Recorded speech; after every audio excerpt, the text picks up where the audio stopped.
¿Y tú, cómo te sientes? Lina se quedó en silencio. Nadie le hacía esa pregunta desde hace mucho tiempo. Había aprendido a responder bien, incluso cuando ella llevaba días sin dormir, incluso cuando sentía miedo de llegar a su casa, incluso cuando empezó a creer que los insultos y el control eran normales. Ella había ido buscando ayuda jurídica, pero en esa conversación entendió algo distinto, que después de la violencia también hay heridas que no se ven y que pedir ayuda no es solamente denunciar, también es empezar a sanar. Estás escuchando Voces y Derechos. Un programa realizado por la Fundación Forjando Futuros, con el apoyo de la Asamblea de Cooperación por la Paz y la financiación de la Comunidad de Madrid. Aquí unimos voces para cambiar la historia. Bienvenidas y bienvenidos a Voces y Derechos, un espacio donde unimos voces para cambiar la historia. Este es un programa realizado por la Fundación Forjando Futuros con el apoyo de la Asamblea de Cooperación por la Paz y la financiación de la Comunidad de Madrid como parte del proyecto Mujeres en Movimiento por un apartado libre de violencias. Hoy vamos a hablar sobre los servicios de acompañamiento psicosocial y jurídico para todas las mujeres que son víctimas de violencias basadas en género y también sobre la importancia de sentirse acompañadas durante estos procesos que ellas viven. Para este quinto programa nos acompañan Carolina Alzate, abogada y coordinadora del componente de seguimiento a proyectos de la Fundación Forjando Futuros, María Isabel Correa, profesional social y experta en temas de género de la Fundación, y Ángela Vanegas, abogada del componente de atención psicojurídica a violencias basadas en género del proyecto. Bienvenidas. Caro, ¿cómo estás? Hola Cris y compañeras, buen día para todas, buen día también para las personas que nos están escuchando. Ángela, bienvenida de nuevo, ¿cómo estás? Un saludito para quienes nos acompañan aquí en este espacio y para mis compañeras, que me da mucho gusto y me honra también poderlas escuchar aquí. Y María Isabel, bienvenida también de nuevo a este espacio, ¿cómo va todo? Hola, muy bien, muchas gracias por estar en este espacio y feliz de estar aquí con ustedes conversando. Bueno, empecemos a entrar en materia y Caro, comencemos hablando un poquito del tema que nos convoca hoy. Muchas veces cuando hablamos de las violencias de género pensamos solo en los golpes, solo en las agresiones físicas, solo en lo que se puede ver, en lo que uno puede notar en una mujer cuando a simple vista pues está con ella. Pero sabemos que las violencias de género, como lo hemos explicado en programas anteriores, también tienen que ver con las violencias psicológicas, con las violencias económicas, y por eso también hay todas unas rutas de acompañamiento en la salud, en lo legal, el acompañamiento psicosocial. Hablemos un poquito de cómo es esto.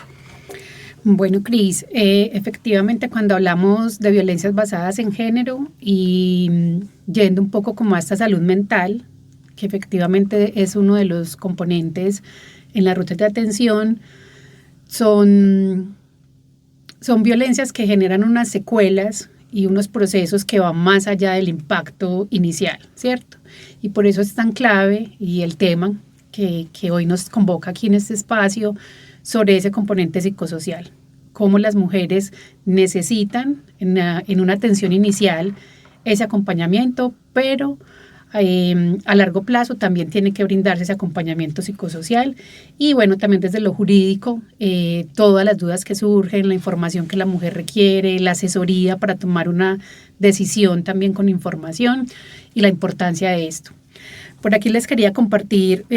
una información sobre este año 2026, donde en el primer trimestre en Colombia se han registrado más de 4.900 casos de violencia intrafamiliar y alrededor de 130 noticias criminales relacionadas con feminicidios, consumados o como tentativa de feminicidio.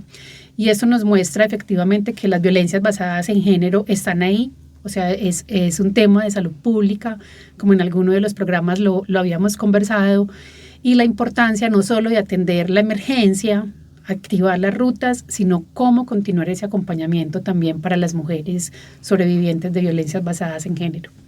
Ángela, yo creo que ahí es clave que expliquemos que cuando hablamos de acompañamiento jurídico para estas mujeres que son víctimas de violencias basadas en género, no hablamos necesariamente de que tengan que ir a poner una denuncia penal o que todos los casos tengan la misma gravedad. Expliquemos un poquito en qué consiste ese acompañamiento, esa ruta jurídica que pueden seguir las mujeres que quieren prevenir o que quieren ya acudir porque han sido víctimas de estas violencias.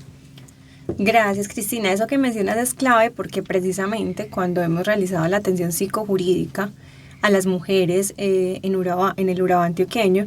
lo que encontramos es que muchas dicen como, ay, no, donde la abogada, no, porque entonces ella lo va a reportar, ella va a reportar eso a las autoridades y yo no me siento preparada. De ahí que es fundamental el trabajo en dupla. Cuando identificamos que hay mujeres que tienen esas resistencias o no tienen, digamos, información completa sobre lo que implica ese acompañamiento, es como, ven, vamos a conversar, y si aún después de la conversación decides, porque es muy importante respetar la autonomía de las mujeres, no denunciar, pues puedes continuar con el acompañamiento psicológico, porque lo que sucede es que en esas sesiones del proceso psicológico muchas veces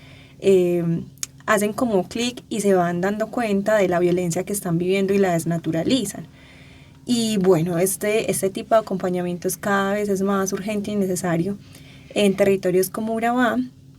Unas cifras, y es que durante 2025 las autoridades reportaron más de 690 denuncias por violencia intrafamiliar en la subregión, especialmente en municipios como Apartado y el distrito de Turbo, pero ese mismo año también se fortalecieron mecanismos de respuesta. Hemos hablado en algunos episodios anteriores sobre la patrulla púrpura, por ejemplo, que tiene base en Apartado para brindar como esa orientación y atención inmediata. Pero sí, sin duda, Cristina, pues como que hay unos imaginarios alrededor de ese acompañamiento jurídico que limitan que ellas en primera instancia se acerquen, pero cuando ya estamos sentadas conversando, poniendo también como sobre la mesa que lo que queremos es identificar sus necesidades jurídicas, sus necesidades de justicia y reparación, que son diferentes para cada mujer, ahí entonces van entendiendo que esto es una especie como de apoyo, un apoyo como muy importante para que ellas tomen un poquito de fuerza para lo que siguen adelante en ese proceso.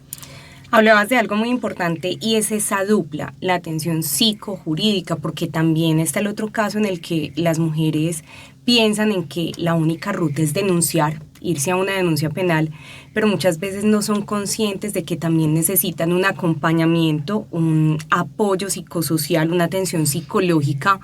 porque, bueno, logran salir de pronto de ese círculo, de ese contexto de violencia, hacer las denuncias respectivas, pero no han tenido esa red de apoyo, no han tenido ese acompañamiento. Entonces, María Isabel, también hablemos un poquito de eso, de la importancia de saber que hay que acudir ante las profesionales sociales que también saben cómo ayudar a hacer el manejo de estas situaciones.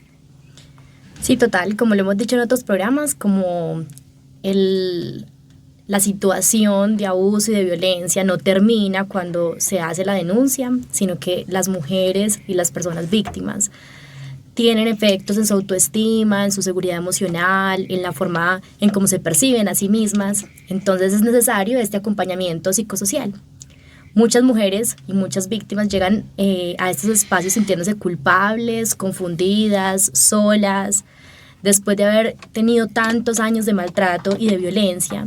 Y por eso es que estos espacios de escucha y de apoyo emocional son tan importantes, son un complemento pues vital en este tipo de proyectos como el que estamos realizando en la Fundación Forjando Futuros, porque son una necesidad real dentro de la ruta de atención. Las cifras muestran que las mujeres sí están buscando ayuda. Solamente en el año 2025, la línea 123 Mujer en Antioquia recibió más de 6.600 llamadas de emergencia por violencias basadas en género, es decir, que las mujeres sí están denunciando. Muchas de ellas, de estas llamadas, fueron clasificadas como casos de alto riesgo. Y lo importante es como darnos cuenta de lo urgente que es acompañar emocionalmente estos casos, de atender la crisis y que estas llamadas no queden simplemente catalogadas como momentos de crisis que tuvieron las mujeres, sino que de verdad escalen a la ruta necesaria. Eso, como lograr que esos principales momentos se conviertan en procesos sostenidos de protección y de recuperación y que no solamente queden catalogados como esos momentos de crisis donde la mujer decide tomar la decisión de denunciar. La importancia de escuchar, contener y acompañar como una forma de recuperación y de reparación de las violencias basadas en género. Devolvámonos un poquito al inicio del programa, a la historia que escuchábamos de Lina, y también entonces ahondemos en eso, o sea, ¿por qué es tan importante ese acompañamiento en dupla con profesional psicosocial, con profesional en lo jurídico? ¿Esto por qué puede ser tan determinante para que definitivamente una mujer logre salir de esa situación de violencia que está viviendo? María Isabel, analicemos un poquito esa historia de Lina que escuchábamos al inicio. Nada, las mujeres después de denunciar, de verdad, muchas veces empiezan a dudar de sí mismas, a dudar si lo que hicieron estuvo correcto o no. Como hemos dicho también en otros programas, que hay una normalización de los actos de violencia, creemos que es normal que se comporten así con nosotros, entonces claro, después entran muchas dudas, muchas preguntas, y es necesario acompañar después de la denuncia ese tipo de preguntas que están teniendo las mujeres respecto a lo que hicieron.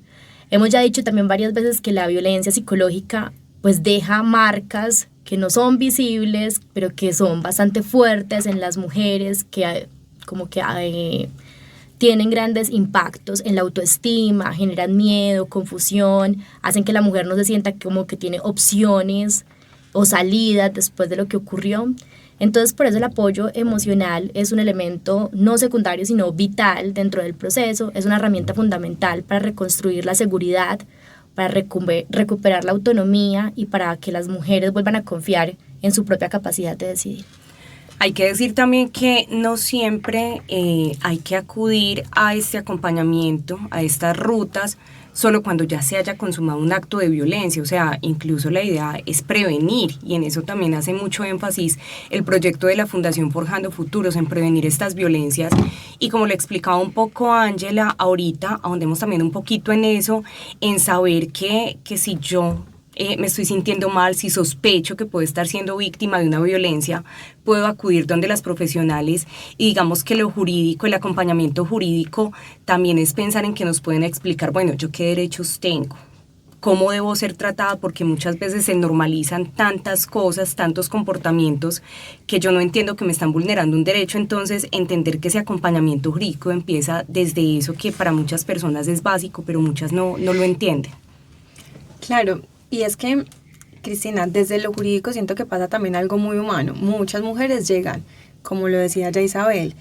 con miedo, sin tener claridad sobre lo que requieren o necesitan, o incluso después de experiencias institucionales donde no la pasaron bien. No recibieron su denuncia, no las escucharon con atención, pues como que pueden suceder esas experiencias previas donde ellas llegan también, digamos, sin tener mucha claridad, y ahí pues como que lo jurídico aparece como una herramienta que puede orientar a las mujeres sobre qué se puede hacer, cómo se puede hacer, entonces a dónde acudir, qué medidas de protección podrías solicitar, qué es lo que necesitas. En algún momento atendí un caso de un acoso sexual callejero, donde, bueno, el hecho sucedió, y la mujer decía, yo no quiero interponer ninguna denuncia, yo lo que necesito es que en ese lugar donde a mí me sucedió, que es un espacio que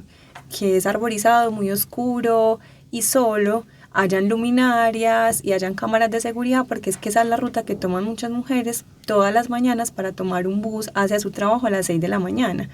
Entonces como que las expectativas pueden ser tan diversas como historias de mujeres, y eso es muy importante, porque creemos siempre, hablando como lo que mencionaba en otro capítulo sobre la escucha, creemos que todo es como el formato predeterminado, las medidas son iguales para todas, y no, cada una tiene también como unas necesidades particulares, y digamos que tener esa información clara, cuando a veces las mujeres ni siquiera son muy conscientes de si eso es o no una forma de la violencia, ayuda precisamente, digamos, a remover barreras en el acceso a la justicia. Y finalmente sucede algo que a mí me parece muy bello en estos proyectos, y es como retornarle la agencia que ella tiene, o sea, como que nosotras no tenemos ninguna respuesta realmente, solo que ellas están en un momento en donde se están sintiendo tan minimizadas que no están siendo capaces de romper con ese ciclo de violencias, pero cuando lo logran, lo que estamos haciendo es devolverle un poco de esa agencia que ya tenía. Y yo creo que es clave que como mujeres entendamos y como seres humanos en general en la sociedad que no estamos exagerando, o sea, cuando nos sentimos mal con algún comportamiento o actitud que tienen con nosotras, es por algo. Como lo que contabas de ese acoso callejero, si bien de pronto ella no quiso hacer una denuncia penal o lo que fuera, sí estaba pensando en que otras mujeres se iban a sentir en peligro, en riesgo, como ella se sintió, y hay que prevenirlo. Entonces nunca pensemos que estamos exagerando, busquemos siempre ese acompañamiento de las profesionales psicosociales, en lo jurídico, en el ámbito que lo necesitemos. Pero también me quiero devolver a algo que para muchas personas es básico y muchas personas no dimensionan la importancia que tiene, y es el simple hecho de poder expresar lo que se está sintiendo, de sentirse escuchados o escuchadas, en este caso que estamos hablando de las mujeres víctimas de violencias basadas en género, Caro, y eso es muy importante, saber que estas rutas no solo sirven para esos trámites desde lo legal, desde tener ese acompañamiento médico cuando hay afectaciones en la salud, sino también que las mujeres se sientan en espacios donde son escuchadas, donde realmente se le da la importancia que merecen a esos procesos que ellas están viviendo. Sí, desde el proyecto Mujeres en Movimiento justamente reconocemos como todo lo que ustedes estaban planteando, y en esa medida coincido con Ángela de la importancia de devolver a las mujeres esa capacidad de agenciamiento, porque efectivamente en un ciclo o en un círculo de violencia, aparte pues de la afectación psicosocial, se pierde esa posibilidad de tomar decisiones conscientes, informadas, y por eso consideramos que si bien hay unas autoridades competentes que son las encargadas y son los primeros respondientes a nivel estatal, este acompañamiento que se está haciendo desde el proyecto, desde la atención psicojurídica, acompaña esos procesos de las mujeres, tanto desde lo jurídico como desde lo psicosocial, y en esa medida contribuimos a esas posibilidades de reparación y de acercamiento de las rutas para las mujeres sobrevivientes de violencias basadas en género. Clave entonces que entendamos que el acompañamiento emocional y jurídico puede marcar esa diferencia entre el miedo y entre la posibilidad de volver a empezar. Escuchar, orientar y acompañar también transforma vidas, y precisamente eso es lo que está haciendo la Fundación Forjando Futuros en este proyecto en cooperación con la Asamblea de Cooperación por la Paz, valga la redundancia, y que es financiado por la Comunidad de Madrid. Les agradezco mucho por acompañarnos en este 5º programa de Voces y Derechos, un espacio donde unimos voces para cambiar la historia. Estás escuchando Voces y Derechos. Un programa realizado por la Fundación Forjando Futuros, con el apoyo de la Asamblea de Cooperación por la Paz y la financiación de la Comunidad de Madrid. Aquí unimos voces.